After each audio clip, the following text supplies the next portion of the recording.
Okay, here's our mark we made at the top of the stretcher. Okay, like I said a minute ago, that's going to be the bottom of our mortise, and we need to transfer it across to these gauge marks that we made before we cut the chop out. You'll remember. So the reason we made them then is because, of course, the sides are angled, and it would be impossible now. But we need to locate where the tops and bottoms of this parallel guide mortise is going to be. And these angled sides present a little bit of a problem here, but we still have straight reference surfaces up here.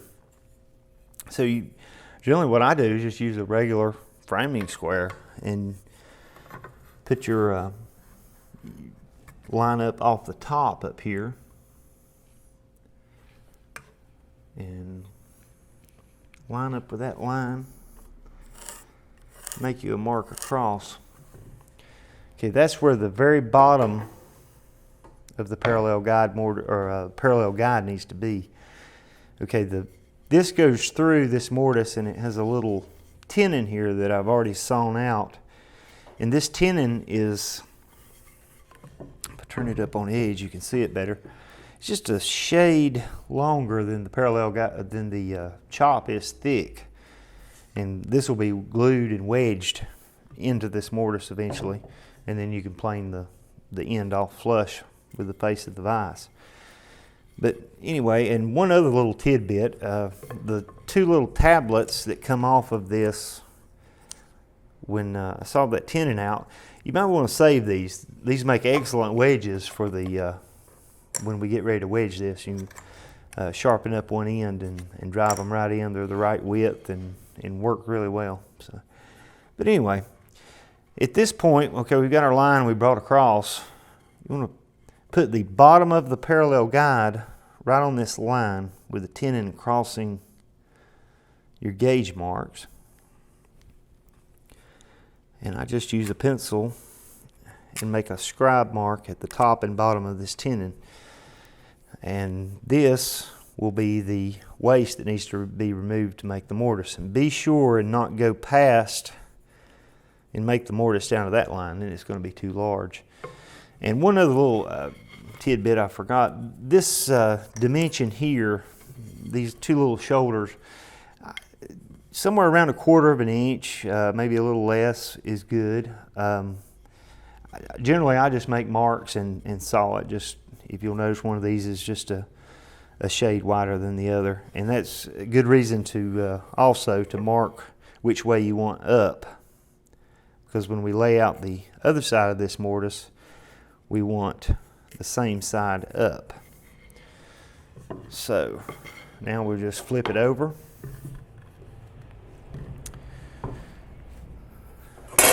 Use our square and bring this across so we can lay out the other side.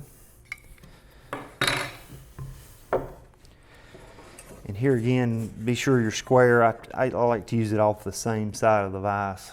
That way, if there was, this was out of line somehow, this particular side of the vise, it would put your bottom of your mortise in the same location. Line up with that mark and bring it across. And here again, same thing.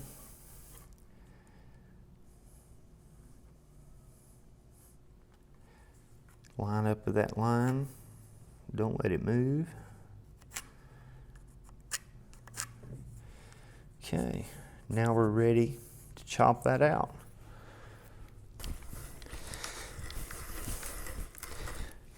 Okay, just like what we've done earlier, this mortise is, of course, 7/8 wide, same width as the parallel guide, and I'm using a 3/4 auger, and just drill a couple of holes to remove most of the waste, just like what we've been doing, and chop it out.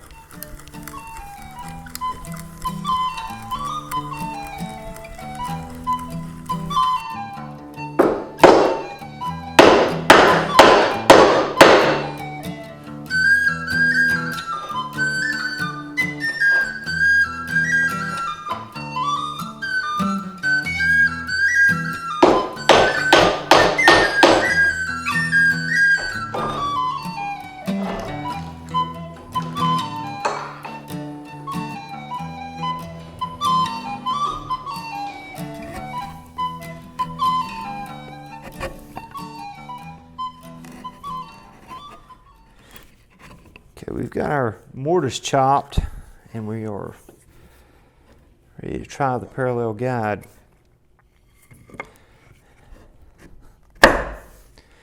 And that's pretty good. Once you get it through, it's a good idea to use your framing square and check, make sure with it seated all the way up on the shoulders that it's square to the chop in both directions.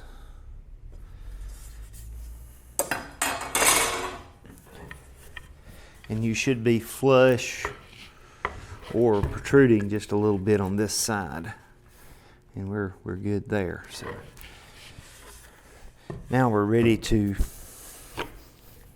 take that back out. We need to make 2 saw cuts in the tenon, in the tenon for our wedges to start them in, and no particular place they need to be. And I usually don't even lay that out. I just maybe come in from the top and bottom of the tenon about 1/4 of an inch or so and saw down about an inch.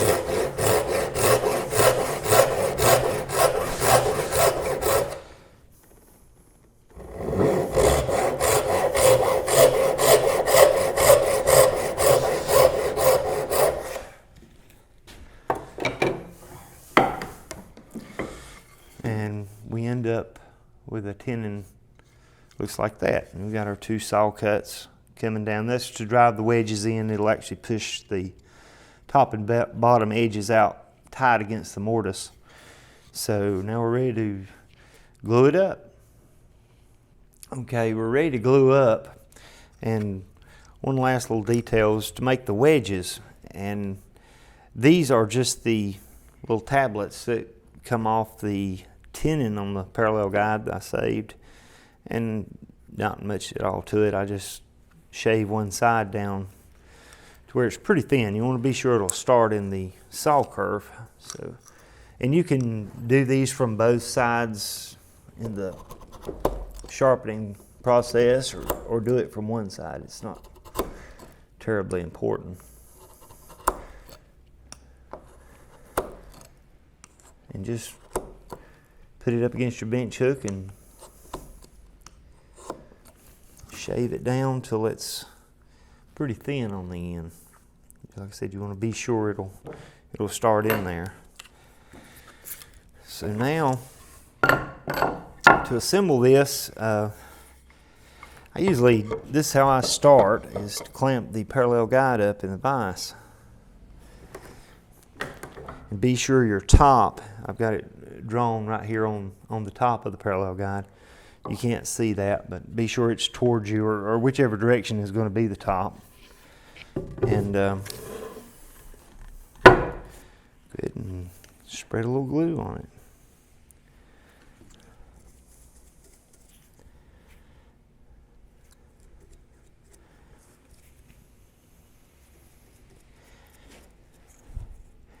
This, once the wedges are driven in, is a very, very tight, very strong joint, especially with it setting on the shoulders. One other little thing, I'm using the brush here will actually plane the very end of this tenon off once this is assembled, but push a little glue down in those wedge slots. And then a little bit in the mortise.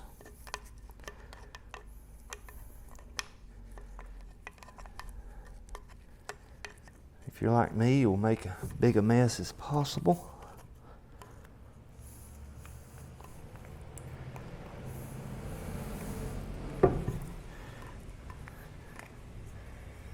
Okay. Be sure your face side is out and slide it down on there. The reason I clamp it by the parallel guide to begin with is when you're driving these wedges in, you want to be sure the parallel guide the shoulders stay tight to the back of the vise. Just for safety's sake, I'm going to put just a little bit on the wedge. And I usually get them both started and try to drive them down. You can drive one wedge in too far and close up your other saw curve. So just kind of get them both started and then tap them down evenly.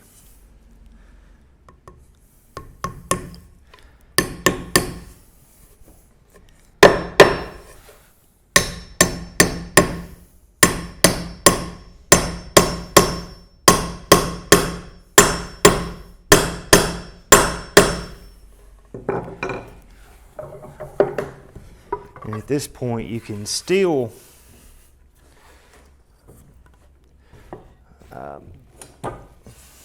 move this a little bit before the glue dries. So it's a good idea, of course, to check it for square.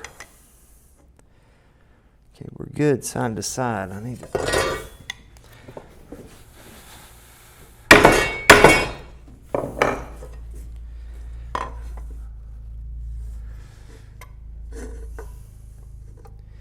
Okay, now we're good up and down. So we'll let that dry a little bit and we'll be ready to saw the wedges off and plane it flush. Okay, it's been a little while. The glue is set. I used a crosscut saw and cut the wedges off pretty close to flush, and then I use on an end grain like this, a lot of times I use a jack plane with cambered iron. If it's fairly sharp, you back it off for a fine cut, it'll level that out real quick, and then hit it with a joiner to flush up the end of the tenon on our parallel guide. If you're interested in learning traditional woodworking with hand tools, visit my website at woodandshop.com, where you'll find free video tutorials, buying guides, workshop tours, and reviews. Make sure you subscribe to receive my regular blog posts and YouTube videos, and don't forget to check out my 10 steps for getting started. Enjoy!